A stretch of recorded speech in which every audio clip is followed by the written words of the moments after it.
Well. Look at what just walked back into the room. You didn't announce yourself. You didn't send a warning. You didn't need to. Because the moment you stepped through that door, 100 nervous systems registered the threat before a single brain caught up. And every single ego in that space started calculating their odds, ran the numbers, came up empty, and smiled at you anyway. That is the art.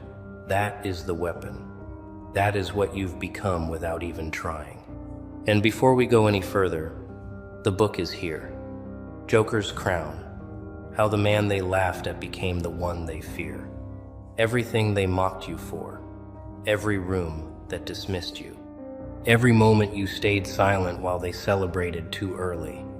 This book is the full breakdown of how that silence becomes the most dangerous weapon they never saw coming. Available now for just $3. No excuses. No gatekeeping. Just the truth, priced for the ones who are actually ready for it. Get it before the price changes. Link in bio. Let's be precise about what just happened in that room. Because precision matters, because language matters, because when 100 people simultaneously feel the ground shift under their feet, it is not an accident. It is not luck. It is not charisma alone. What just happened was the result of something they cannot study in any course, cannot buy with any amount of money, cannot fake for longer than 30 seconds before it collapses under the weight of its own performance. You did something rare, something the psychological textbooks call effortless authority. But the textbooks don't capture it correctly, because textbooks are written by people who observed it from the outside. You didn't perform. You didn't try to dominate. You simply arrived with the full weight of everything you have survived, everything you refused to become, and everything you chose to build in silence while they were all very busy performing for each other. 100 egos just met something they haven't encountered in years, something they forgot existed in the wild. They met a person who doesn't need them, not in the quiet, polite way people pretend not to need each other. In the deep structural way, the foundational way, the way a mountain doesn't need the wind's opinion to remain standing. And that's what cracked the first 50 before you even opened your mouth. The second 50 cracked the moment you did. So sit with that for a second. Not in arrogance, not in celebration, in understanding. Because understanding this is what separates the people who strike once by accident from the people who walk into every room this way for the rest of their lives. We are not here to celebrate a moment. We are here to dissect a truth, install it permanently, and send you back out there operating at a level they will never be able to explain, no matter how long they try. Before you said a single word, something happened in their bodies that their minds hadn't processed yet. Their nervous systems ran a threat assessment, not consciously, not deliberately, automatically, involuntarily, the way prey animals scan the tree line before they know why they're scanning. And the result came back in one quiet, devastating biological verdict. This one is different. Proceed with caution. Do not attempt a casual power move on this one. That assessment happened because of something you cannot fake and cannot borrow. Something built molecule by molecule across every decision you made when no one was watching. It happened because of your relationship with discomfort. They could feel on some pre-verbal level that you have sat inside your worst moments without running, without collapsing, without outsourcing your composure to someone else's approval.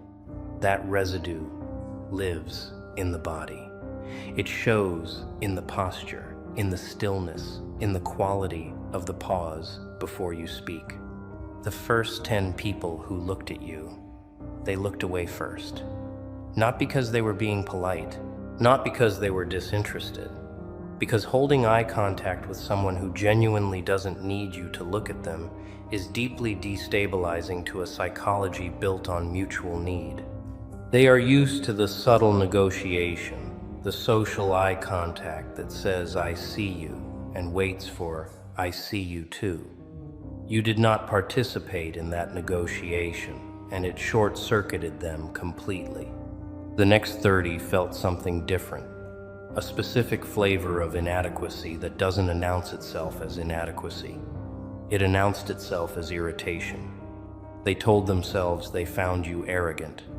They told themselves you were putting on a performance. They told themselves any story that converted the feeling into something they could dismiss, because the real feeling was far too uncomfortable to name, that they had been managing their lives at a level significantly below what is actually possible. And here was the evidence, standing in the room, not bothering to prove anything. The last 60, they felt something much more complex, something layered, something that included genuine respect and genuine threat and genuine curiosity all at once, and that combination produced the behavior you probably noticed.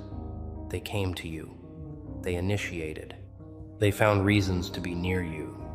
Because the ego, for all its defensive architecture, is still drawn toward what it recognizes as superior, not out of admiration, out of strategy. They wanted to figure out what you have and how to get near it, which means they already know they don't have it. And that is the most complete victory available in a social space. Let's talk about what an ego actually is, because this is where it gets psychological, and this is where the real power lies. An ego is not confidence. An ego is not self-assurance. An ego is a defensive structure built to protect a wound. Every single ego in that room was built on the same basic architecture, a fear that without constant external validation, the self would dissolve. That fear is the foundation, the confidence, the charm, the wit, the status signaling. Those are the walls built over the foundation to keep anyone from seeing what's underneath. What you walked into that room with was not another ego. It was something the ego has no protocol for. You walked in with an identity that is not maintained by the room's reaction to it. Your sense of who you are does not get processed through their eyes before it reaches you. It originates internally, it stays internally, and it arrives at their perception already complete, already settled, already done negotiating. And when the ego encounters something that is not dependent on it, it experiences the only thing it is not designed to handle: irrelevance. The cracking sound, the one you probably felt rather than heard, happened when 100 people simultaneously realized that nothing they could say to you would restructure your perception of yourself. The usual weapons didn't apply. Being impressive at you wouldn't work because you weren't measuring. Being dismissive of you wouldn't work because you weren't asking. Being charming at you wouldn't work because you weren't hungry. The entire arsenal of the social ego was sitting in a pile on the floor, and none of it had a target. Here is the deeper truth, the one that makes this permanent rather than temporary. What broke them was not your strength. What broke them was their own reflection in you. Because when you remove the need for validation from the room and simply exist in your full capacity, you create a mirror. And in that mirror, everyone sees exactly how much of their own energy is currently being spent maintaining a performance for an audience that is equally performing for them. You showed them the machinery. You showed them the scaffolding. You showed them that the whole production is optional, and they have never opted out. That is not a comfortable thing to see. That is not something they will thank you for. That is the kind of revelation that either cracks someone open into growth or sends them directly into resentment, and you will see both responses in the weeks ahead. The ones who resent you are the ones who looked in the mirror and chose to smash it rather than examine what it showed them. The ones who gravitate toward you, the ones who find reasons to orbit your life, they are the ones who looked and felt something shift. Pay attention to which ones do which. That information is extraordinarily valuable. You already know what your words did, because you felt the room respond when you used them. But here is what most people never understand about psychological presence.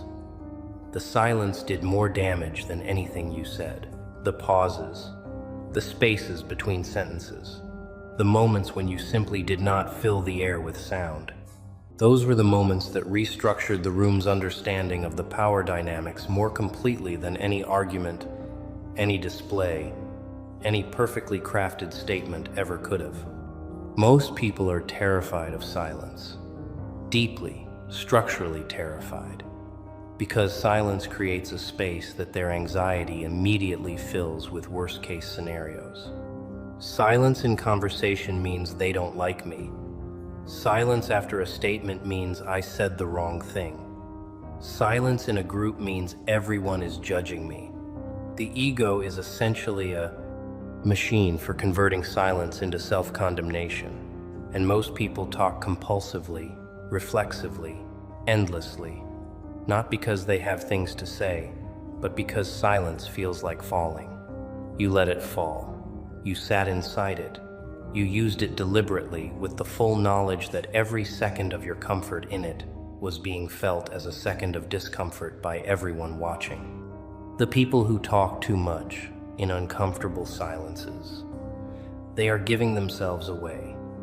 They are showing you the exact shape of their anxiety. And every person in that room who started filling the silence after you created it, every person who jumped in with a joke or a comment or a meaningless observation to patch the hole you deliberately left, they handed you the map to their psychology without being asked. The most devastating single move available in a room full of egos is not the perfect comeback. It is not the impressive fact or the well-timed story. It is the ability to say something that lands with weight and then simply stop, hold the space, let the words sit there in the air, and watch what each person does with the discomfort you just created. The ones who nod and let it breathe are the ones who have some interior space of their own. The ones who immediately reach for a response, who scramble to match it, or redirect it, or dilute it. They are running on empty, performing continuity where there is none. And here is what makes the silence even more lethal in the specific context of 100 egos in one space. Egos are competitive with each other. They are all simultaneously performing for each other and measuring each other, which means the energy in that room was already layered and charged before you arrived. And when you sat inside silence with total comfort, you didn't just disrupt your own dynamic with each person. You disrupted the entire social ecosystem. Because suddenly everyone watching you be comfortable in the silence felt their own discomfort amplified, reflected, and broadcast back to them through the eyes of everyone else who was also watching. You collapsed 100 private negotiations into one public revelation. That is not something they will recover from by morning. Right now, in a minimum of a dozen separate conversations, you are the topic. Not because you did something dramatic, not because you performed, because you didn't perform. And that is the thing that is currently being dissected in kitchens and cars and group chats and bedrooms by people who cannot stop thinking about someone they spent maybe 4 hours near. You are the gap in their usual experience that their brains cannot file correctly, and the brain does not like unfiled experiences, so it keeps returning to them compulsively, looking for the pattern, looking for the category, looking for the explanation that will finally allow it to put you down and move on. Some of them will land on arrogance as the explanation. They will tell whoever will listen that you were cold, that you were trying too hard to be mysterious, that you thought you were better than everyone there. And the person they're talking to will nod and agree and validate the narrative, because that is the social function being served, not truth-telling, but wound management. Arrogant is the word that allows someone to convert their own inadequacy response into a moral judgment about you. It is not an assessment of your character. It is a confession of their experience. The moment someone calls you arrogant without knowing you, what they are actually saying is, I felt small near this person, and I need a reason that isn't about me. Others will take a different approach. They will say, "You were interesting," in that careful way that means something more. The way people say interesting when they mean, "I don't fully understand this yet, but I know it matters." These are the ones who are honest enough with themselves to notice that something significant happened, without being able to articulate it fully. These are the ones who will think about you again tomorrow and the day after, and who will find themselves doing a strange inventory of their own habits and choices in the days ahead, not because you told them to, but because standing near someone operating at a different level creates a comparison that is very hard to unsee. The third group, and pay close attention to this group because they are the most strategically significant, will say almost nothing publicly, but will think about you constantly and privately. These are the people who felt the most impact and have the most to process. They will not describe you as arrogant because they are too honest. They will not describe you as interesting because that feels inadequate. They will simply carry the experience quietly, let it work on them without narrating it to anyone, and you will notice in future interactions that something has shifted. The deference will be subtle. The attention will be different in quality. These are the people who, in a single evening, moved from peer to student without a single lesson being taught. The fourth group is the one you need to be aware of, the one that will make a move. Egos that crack under the weight of someone else's presence do not always go quietly. Sometimes they come back with a concentrated effort to re-establish the hierarchy they felt dissolve. Watch for the sudden expertise, the carefully researched counter-argument, the performance designed specifically for your attention. Watch for the over-explanation, the credential dropping, the social maneuver that is unmistakably engineered to reach you specifically. That is not aggression. That is the ego's last sincere attempt to matter to you. And your response to it, or more precisely your non-response to it, will determine whether they escalate or finally rest. Here is the part they will never understand, even if you explain it to them directly. Even if you write it down and hand it to them and watch them read it with their own eyes. You did not plan this. Not this specifically. You did not wake up and design an emotional demolition of 100 nervous systems. What you did was spend a significant portion of your life making decisions that most people are not willing to make. And then you walked into a room, and the accumulated result of those decisions arrived before you did and introduced itself without asking your permission. You chose, at some point, to stop performing for people who were not paying attention to the real you anyway. That choice, that specific renunciation, is not as small as it sounds. It required you to sit with the discomfort of being misread, mischaracterized, dismissed, and underestimated for long enough that you stopped caring whether you were read correctly. And somewhere in the middle of not caring whether you were read correctly, you became impossible to misread, because a person who is not performing for you is a person who is showing you exactly who they are. And there is a particular clarity to that which reads instantly and deeply, even to people who cannot name what they are responding to. You chose, at some point, to let people leave, not to hold on, not to negotiate for their continued presence, not to reshape yourself into something more palatable to people who were fundamentally not compatible with where you were going. And every time you let someone leave without chasing them, you reclaimed a portion of your own energy that had been locked in the management of that relationship. Multiply that by every unnecessary relationship you released, and you understand why the quality of your presence in a room is what it is. You are not carrying that weight. They can feel its absence. They are all carrying theirs. And the contrast is not subtle. You chose, at some critical junction that probably felt like failure at the time, to stay in a difficult thing longer than was comfortable. because leaving would have meant abandoning something you actually valued. That choice, made under pressure, in the absence of external reward, in the presence of every reason to quit, that choice installed something in you that cannot be installed any other way. Call it integrity, call it internal consistency, call it the alignment between what you say matters and what you actually do when it costs you.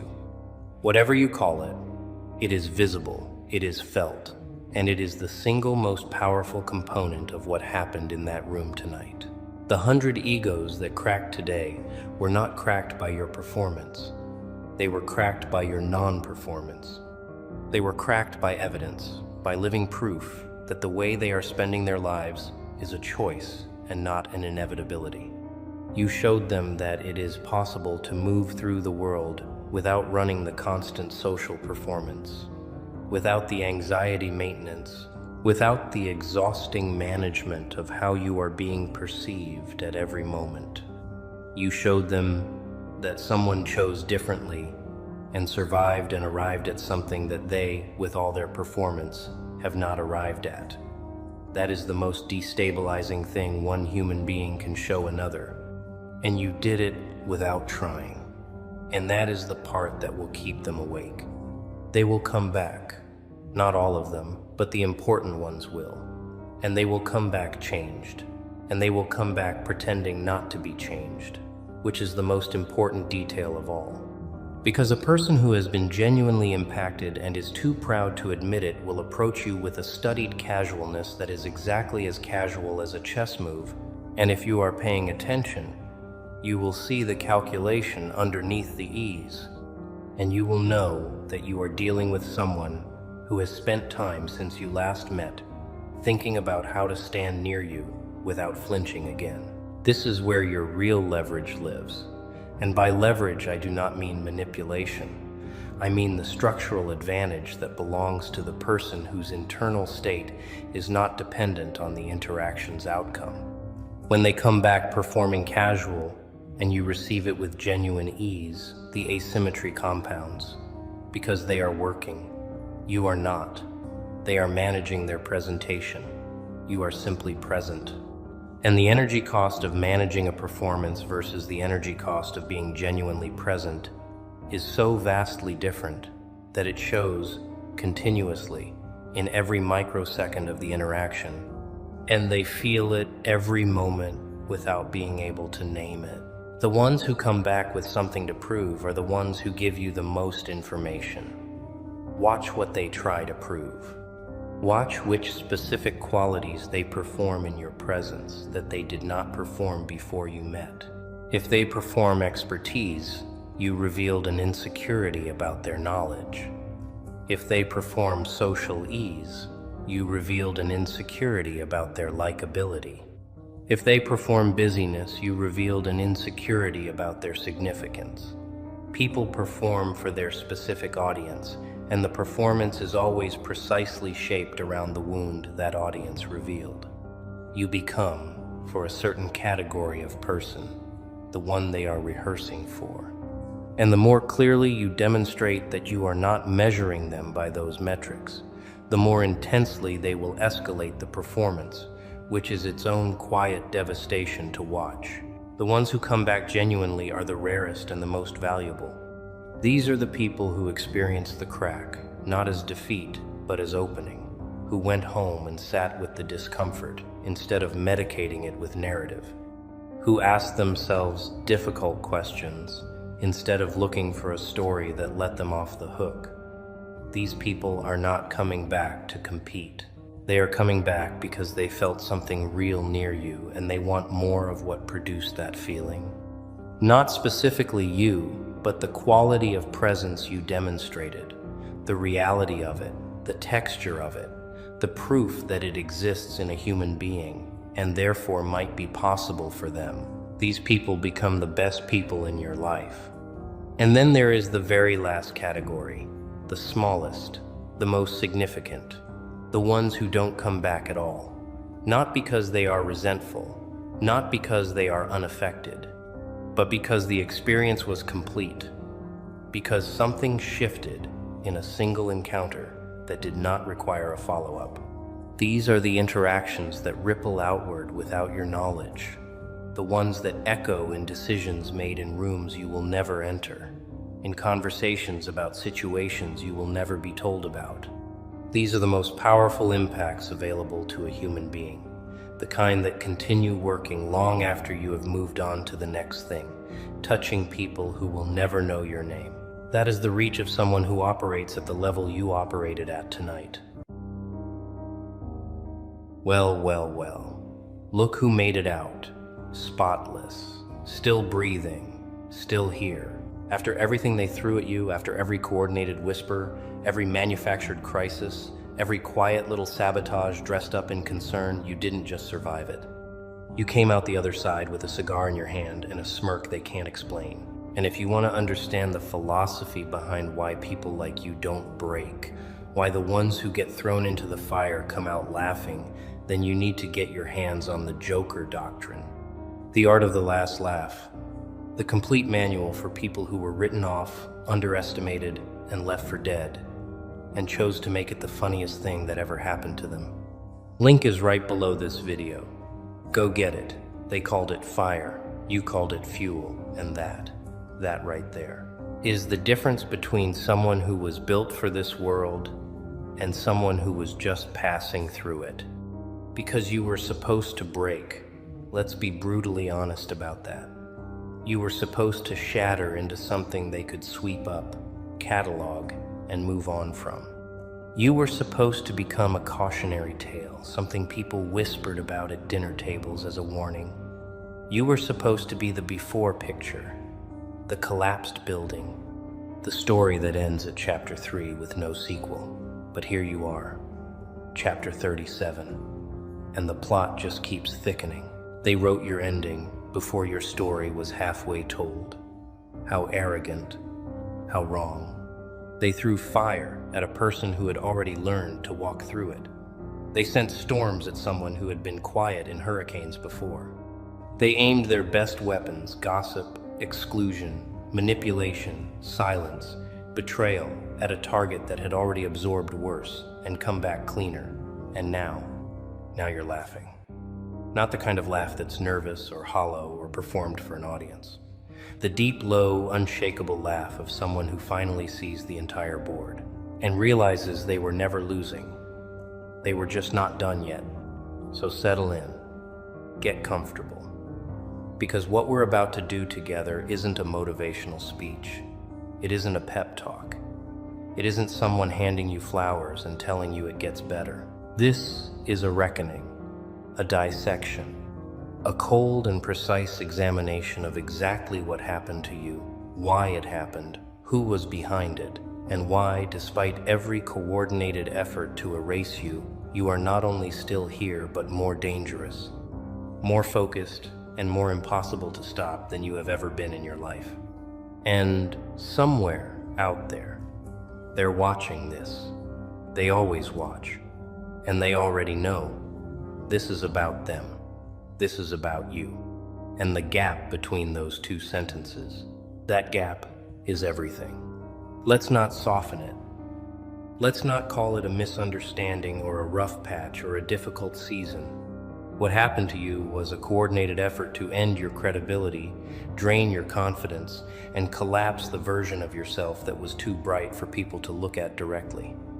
It wasn't random. It wasn't accidental. People who accidentally hurt others don't sustain the effort for months and years. Accidents fade, campaigns don't.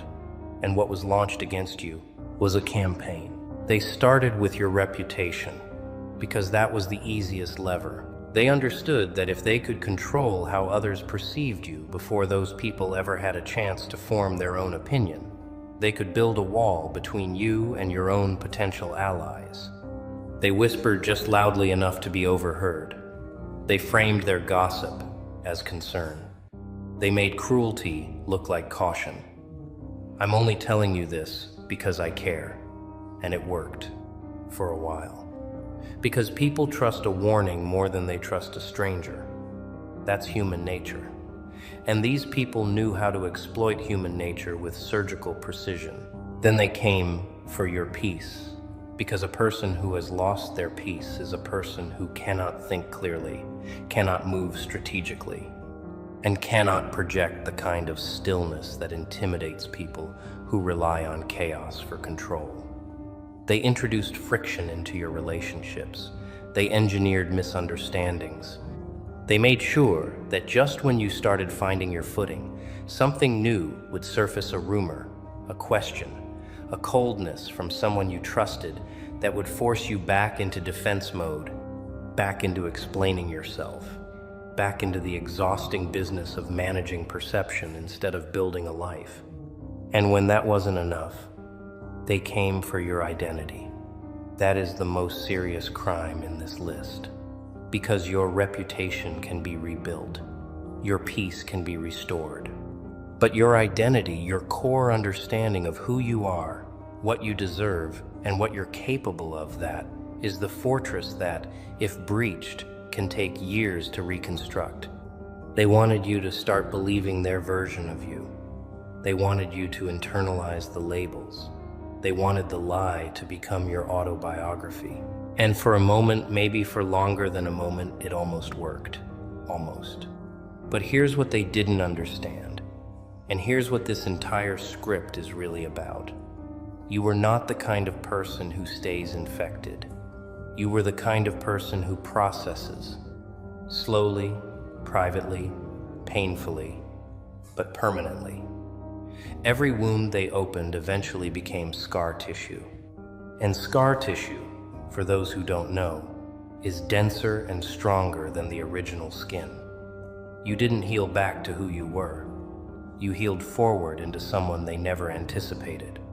And that is why they are still watching you. That is why the silence between you and them is charged. Because they know what they made. They just didn't expect it to turn around and look at them. Let's talk about them. Not with anger. Anger gives them too much energy. Let's talk about them the way you'd examine a mechanism, clinically, clearly, without flinching. Because understanding what drove them is the final step in removing their power over you completely. And what drove them was not hatred, as satisfying as it might feel to call it that. What drove them was fear. Specifically, the fear of your potential expressed freely and fully in a world that would recognize it. See, people who are genuinely content do not spend months orchestrating someone else's downfall. Happy people do not lie awake calculating how to damage another person's reputation. Fulfilled people do not form quiet coalitions against someone who never threatened them. That behavior, sustained, deliberate, organized targeting, is the behavior of people whose identity depends on others being smaller. Your existence at full capacity was an existential threat to a self-concept that was built on sand, not stone, and they couldn't afford for you to succeed. Not because your success was scarce, but because your success was evidence. Evidence of what? Evidence that the excuses they had made for their own stagnation were exactly that, excuses. Every time you moved forward, it dismantled their narrative that the world was rigged against people like them. Every time you created something, it proved that creation was possible even under pressure. Every time you chose dignity when they expected retaliation, it exposed the fragility of their own emotional framework. You were not their enemy. You were their mirror. And they destroyed mirrors because mirrors showed them what they had refused to become. There's a specific kind of person who cannot tolerate watching someone absorb pain gracefully. We need to name that kind of person clearly. They are someone whose pain has never been metabolized, only performed. They use their suffering as currency, as identity, as leverage. So when they watch someone suffer silently and emerge stronger, it does not inspire them, it offends them. It feels like a personal insult, as if your resilience is a commentary on their collapse. And in a way, it is. Not intentionally, not maliciously, but your survival is a living argument against every reason they gave themselves for giving up, and they cannot stand living next to a living argument. So now you understand the full picture. You weren't targeted because you were weak. You were targeted because you were strong, in ways that threatened people who had mistaken weakness for safety. They came after you, not because you did something wrong, but because who you are, what you represent, what you refuse to stop being is the exact thing their entire internal architecture was built to suppress in themselves. They outsourced that suppression onto you, and you refuse to stay suppressed. Which is why you're here. Which is why they're not. At some point, and you'll remember exactly when you stopped explaining yourself. Maybe it was after one explanation too many that landed on closed ears. Maybe it was after you realized that no version of the truth you offered was ever going to be accepted by people who were committed to a specific interpretation of you. Or maybe it was something quieter than that, a slow internal realization that your energy was finite and your purpose was not. Whatever the reason, you stopped. And the moment you stopped, everything changed. Because silence, to people who traffic in chaos, is not peaceful. Silence, to people who rely on your reaction as their source of power, is a weapon more devastating than any argument you could have made. Your silence told them, "I no longer consider you worth engaging." Your silence told them, "I have already resolved this in my own mind and moved on."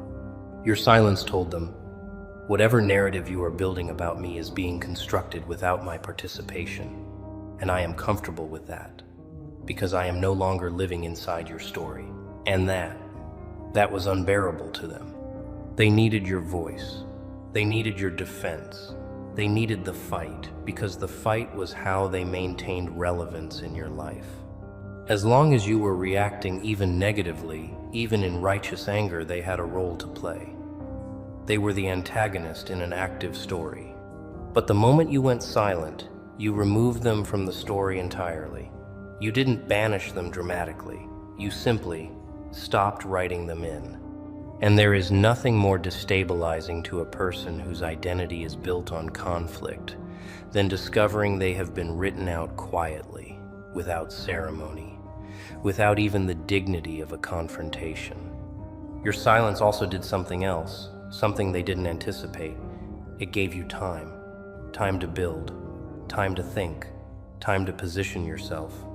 While they were busy generating noise, interpreting your silence as defeat, telling people you had cracked, you were doing something far more dangerous. You were becoming. In the absence of their chaos, in the empty space created by your withdrawal from their narrative, you were assembling the next version of yourself, piece by piece, decision by decision, choice by choice, in the kind of focused, protected quiet that produces the most transformative results in a human life. And then you reappeared, not with a speech, not with a public vindication, not with receipts spread across a table for everyone to examine. You reappeared simply as yourself, but a version of yourself so clearly advanced, so visibly undamaged, so radiantly intact, that no speech was necessary. The reappearance was the speech. The continued existence was the argument. The laugh, that low, certain, unperformable laugh, was the closing statement. And the silence that followed from their side, that was the verdict. Here is the part they will never be able to make peace with. They paid for your upgrade. Every trap they set, every false narrative they circulated, every door they tried to close, every relationship they tried to poison, all of it. Every single coordinated act of destruction functioned as investment capital in the version of you that now exists. They were trying to bury you. What they were actually doing, without knowing it, was composting. And from that compost, something grew that their best efforts could not have produced any other way. You learned discernment, not the performative kind that people talk about at dinner parties, but the deep, bone-level kind that comes only from having been betrayed by someone whose loyalty you never questioned. You learned to read rooms in seconds. You learn to identify the specific texture of a smile that doesn't reach the eyes. You learn to notice who in a group goes quiet when your name comes up. You developed a radar so finely tuned that you can detect insincerity the way some people detect rain before the clouds arrive. Not from evidence, but from a change in pressure. That radar, they paid for it. You learned patience. Not passive waiting, but the active strategic patience of someone who has seen what happens when people play the long game versus the short game, and chose the long game by necessity and then by design.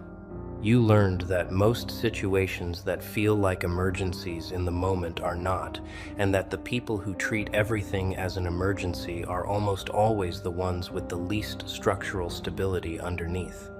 You became unrushable, unpressured, impossible to panic into poor decisions.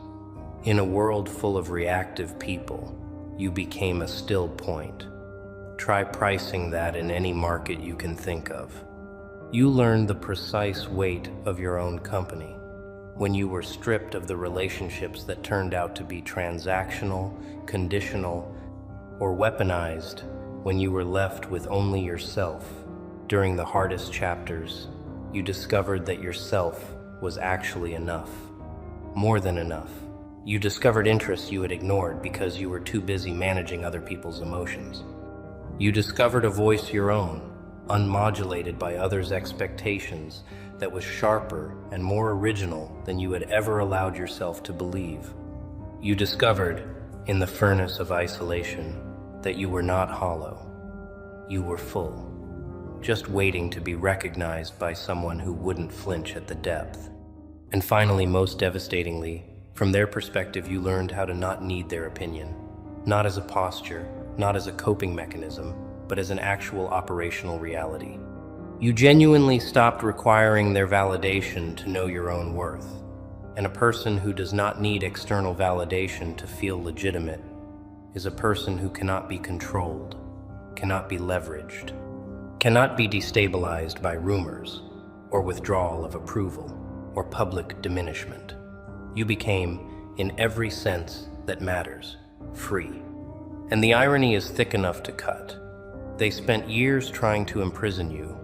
What they actually built was the conditions for your liberation. Let's talk about the laugh, because it deserves its own chapter. Not a chuckle, not a performance. Not the kind of laugh you do at a party when someone says something mildly amusing and you want to seem engaged. The laugh we're talking about is the laugh that emerges in private, usually alone, sometimes in the car or in the bathroom at 2 a.m. When something clicks so completely that your body produces sound before your mind catches up, it is the laugh of someone who just understood the whole joke, and the joke was about them, and you were the punchline they thought they controlled. That laugh is the sound of perspective arriving. It is the sound of, oh, so that's what that was, reverberating through years of experience, that suddenly reorganizes itself into a coherent and almost elegant pattern. It is the sound of the chessboard becoming visible after you've been playing in the dark and realizing that what looked like a series of losses was actually a path, and the path was always leading here. And here is good. Better than good. Here is the position they were terrified you'd reach, and you reached it not in spite of what they did, but accelerated by it. And here is what makes that laugh so dangerous to people who built their strategy on your suffering. It is not bitter. Bitter laughter is still owned by the people who caused the pain. It is still their imprint on you, vibrating through your chest. But this laugh, this is clean. This laugh belongs to no one but you. It contains no resentment that could be used against you, no wound that could be reopened, no performance that could be called hollow. It is the laugh of someone who has genuinely moved through it, not around it, not above it, but through it, carrying everything they needed to carry and releasing everything they needed to release. That laugh, when they hear it, when the people who threw fire see that the person they targeted is laughing in a way they can't decode, is more devastating than any revenge could ever be.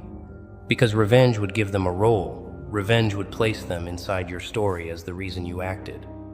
But this laugh says, you are not the reason for anything that matters in my life anymore. You are a chapter I finished. I remember it. I learned from it. And now I am laughing at the elegance of the lesson, not at you, the lesson. And somehow, that distinction destroys them more completely than direct attack ever could. So let it rip. Not for them, they don't deserve the performance, but for you, for the version of you that sat in the dark and didn't know if the morning was going to feel different. For the version of you that rehearsed explanations in the mirror that no one ever actually wanted to hear. For the version of you that wondered, in the lowest moments, if the people who were rewriting you had gotten to the truth first. Laugh for that version of yourself. Laugh loud enough that they feel it as a vibration. And then turn around and keep building. Because the real joke isn't that you survived. The real joke is what you're building now. They don't announce their defeat. That's the first thing to understand.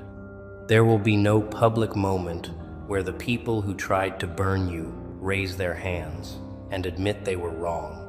They were jealous. They were afraid. They were small. That scene does not happen in the real world. What does happen, quietly, steadily, undeniably, is that the architecture of a life built on someone else's destruction begins to show its flaws. And because it was never built on anything real, it begins to crack from the inside. You'll notice it in the details first. The alliances that were formed to oppose you begin showing their own fracture lines because people who bonded over a shared target have no substance to hold them together once the target is no longer reachable. The narratives start contradicting each other in small but unmistakable ways because lies require maintenance, and the maintenance eventually becomes more expensive than the original investment. The public confidence starts developing a quality, a tightness, a performance quality that wasn't there before. Because real confidence doesn't need an audience. Performed confidence always does. And then there's the watching. They never stop watching. Even when they pretend to have moved on. Even when they post about how unbothered they are. Even when they fill their lives with noise and new targets and new performances, they keep one eye on you. Because you are the unresolved variable in their equation. You are the person who didn't become what they said you would become, and that contradiction lives in them like a splinter they can't reach. Every milestone you hit is a private reckoning for them. Every piece of evidence of your continued and expanding life is a small correction to the story they told about you and about themselves. This is not satisfaction. Or rather, it is not the kind of satisfaction that should consume you. What they are experiencing is the natural consequence of choosing a life strategy built on suppressing others rather than developing themselves. And that strategy, without exception, eventually collapses under its own weight. You don't need to push it. You don't need to monitor its collapse. You need to simply keep being exactly who you are, building exactly what you are building, living exactly the life that their entire campaign was designed to prevent. That life, your actual, authentic, unfiltered, fully expressed life, is the most comprehensive response you could possibly give. Because here is the truth they threw fire to avoid. People who are burned by fire and survive it are not the same people afterward. They are people who now know exactly what fire is, exactly what temperature it reaches, exactly how long it lasts, and exactly how to move through the smoke without losing direction. They threw fire at someone who didn't know they were fireproof, and now you know. And now you know. And that knowledge, bone deep, experience forged, permanently installed, is the one thing no one can ever take from you. Not this person, not the next, not any coordinated effort of people who are afraid of what you're becoming.